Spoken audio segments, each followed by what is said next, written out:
L'école primaire. Eh. Bah, c'est Éducation, genre manipulation, genre. déjà l'éducation nationale, l'école, tout ça. Moi, de mon époque à moi, maintenant, ça commence à faire un petit peu un bail maintenant que j'ai pas mis les pieds à l'école, on va dire. Mais je pense pas que ça y est. Je pense pas que les manuels scolaires et le programme scolaire de base aient spécialement évolué de par notre époque à nous, les générations 79, 80, 81, tout ça, tu vois. On apprend toujours les mêmes choses aux petits jeunes, tu vois. Les petits jeunes, les petits jeunes à l'école, ils ont envie d'apprendre ils ont envie de comprendre un peu leur histoire, comment ils ont atterri en France, leurs parents, d'où ils viennent. Bon, justement, ils en parlent pas de ça. On parle pas de ces trucs-là. Il y a un célèbre rappeur du 92 justement qui disait que du CP à la seconde, on parle de la Joconde et des Allemands. Ça veut tout dire, tu vois, c'est que c'est toujours la même chose. On rabâche toujours les mêmes conneries. Je parle en tout cas pour le programme d'histoire. C'est bien de connaître l'histoire de France, Louis XVI, tout ça, les rois, Vercingétorix et tout, bien sûr, tu vois, il faut connaître ça aussi.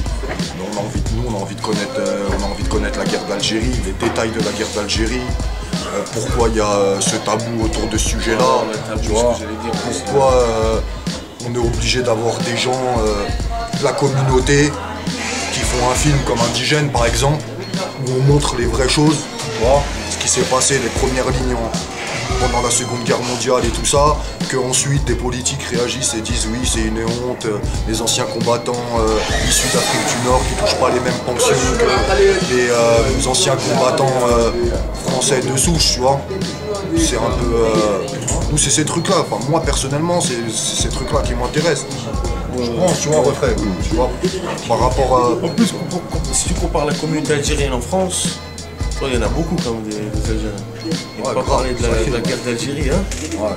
Mais ce qu'on a remarqué au fait, c'est qu'il y a une évasion de jeunes beurs de la France. Ils sortent de la France, ils viennent par exemple en Angleterre ou sinon la Suède. Il y a plus d'opportunités. Parce que... déjà comme l'a dit le frère, t'as plus d'opportunités, mais moi j'irais plus loin, je trouve qu'ici à Londres t'as plus de tranquillité. Voilà, tu vois, Londres, moi une chose que j'aime à Londres, c'est que tu peux marcher tranquille dans la rue. Sans te faire arrêter. Tu vois, peu importe ton look, ta dégaine, à partir du moment où tu respectes les gens, t'agis comme un être humain normal, quoi, tu vois, tu fais pas de... Ils te cassent pas les couilles, tu vois, ils te cassent pas la tête. Les Anglais, ils sont au beurre, ils sont au top pour ça, tu vois. Moi je suis tombé sur des keufs anglais, ils viennent, ils disent bonjour et tout, frère. Sourire et tout, tu vois, un keuf il vient sourire, bonjour et tout. Genre t'es limite... la première fois, j'étais choqué un peu, tu vois. Genre, Mais c'est pas, en France, ce n'est pas comme ça en fait la police. Après t'as vu, je veux pas commencer à rentrer dans le débat, dire les keufs de France, si ou ça ou qu'est-ce. C'est deux mondes différents. À Londres tu marches, t'es tranquille. À Paris tu marches. T'es un peu mal à l'aise. C'est de la provocation dans ce cas. C'est pas la même cas. chose, tu vois. C'est de la provocation de la police ou quoi. Provocation et... moi je dirais plutôt que c'est dans la mentalité, tu vois. Si c'était nouveau, tu vois, on pourrait dire que c'est la provocation de la police. Le problème c'est que moi depuis que je suis tout petit, c'est toujours été la même histoire, tu vois.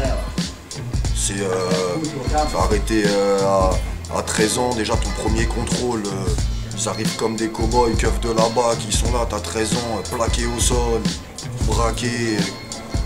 On vous a vu dans un pavillon, vous avez fait ci, ça, emmené au comico, de manière musclée, tu vois, machin et tout, tac, tac, tac, tac, pour te dire au bout de 5 heures, allez, vas-y, nique ta race de là, tu vois, c'était pas toi, c'est même pas une excuse, pas un mot et tout. Donc déjà, tu vois, quand ton premier contact avec la police, c'est ça, déjà, dès le départ, on prend pas les aimer, en fait.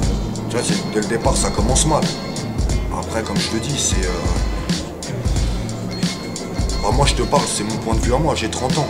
Maintenant, va interviewer n'importe quel petit jeune français de souche, rebeu, renois, chinois, ce que tu veux, tu vois, qui est vivant, qui bouge, qui fait du sport, qui fait quoi aux caisses, tu vois, qui habite dans un quartier populaire, dans une cité ou quoi aux caisses, et demande-lui, tu vois, il va te dire par lui-même. C'est quoi son rapport ou son sentiment envers les forces de l'ordre, dans un premier temps. L'année prochaine, il y aura des élections en France, en fait. Il y a beaucoup de politiciens qui pensent peut-être que ça va causer de graves problèmes, surtout c'est Madame Le Pen va gagner les élections. Est-ce que vous avez une opinion pour ça? Moi je pense du côté des élections, je n'ai pas trop suivi, mais... Bah, ça arrive, c'est l'année prochaine. Hein. Ça va arriver vite, maintenant au mois de mai, je crois, c'est ça? Moi je pense que si Madame Le Pen elle arrive à un certain niveau, c'est... faut qu'on se réveille en fait. Tu vas voter pour elle? Je vote pas, ni pour elle, ni pour l'autre. J'ai quitté, ça fait un petit moment que j'ai quitté là-bas. J'étais là-bas il y a 2 jours, mais bon. Non, on vote pour l'Algérie. Ah? Il y a le Jazaïr. Et on vote pas pour Le Pen, France. Ah, moi, t'as eu les trucs de politique, tout ça, déjà dès le départ, c'est pareil, ça fait bien longtemps que tout ce qu'ils nous racontent, tu vois. Mais le problème, c'est qu'il y a beaucoup de gens qui pensent que voilà, Madame Le Pen, si elle gagne, elle va faire C'est beaucoup. pas une question de Madame Le Pen ou pas, gros. C'est qu'après, le problème, c'est qu'en France, il y a beaucoup de gens qui souffrent, tu vois. Et c'est ces gens-là qu'il faudrait commencer à écouter au bout d'un moment, tu vois. Les gens qui souffrent, il y a des gens qui vivent avec 400 euros, 600 euros, 700 euros par mois dans un pays et dans un système où si t'as pas de sous, t'es mort dans l'angle, t'es mort dans le film, t'es par terre, t'es cuit, tu vois. Et voilà, et ces gens-là, c'est une grosse partie de la population.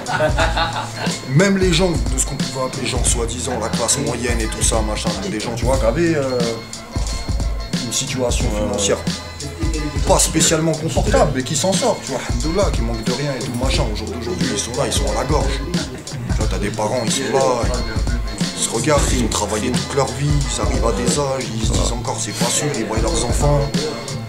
C'est un combat au quotidien, c'est pas évident. Donc moi, la politique, tout ça, à la base, ils sont là pas pour s'occuper de nous, mais pour essayer de faire que tu vois, tout le monde puisse vivre de manière égale à peu près, tu vois, dignement, avec un minimum, avec un truc et tout. Et tu te rends compte que moi je trouve que depuis 2005, 2004, 2005, le fossé s'est creusé de ouf, quoi. C'est impressionnant. Entre Le Pen et Sarkozy.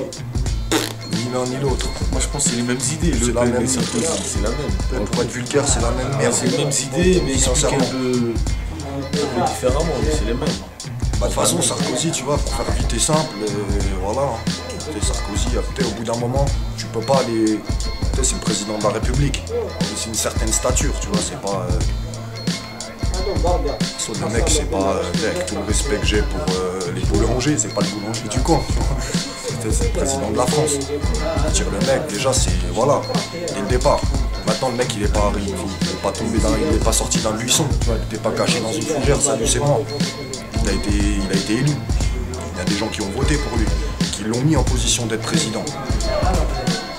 Il leur a vendu un programme, du rêve, du bluff, un projet, ce que tu veux, t'as vu? Et ben voilà, tu regardes les résultats. Sahid Khoya, ben Speakers Corner de Gaza, envoyé spécial Gaza, à 42EM, merci. Pas de soucis. Si on le Khoya, Frérot, Sahid. en direct, arrête.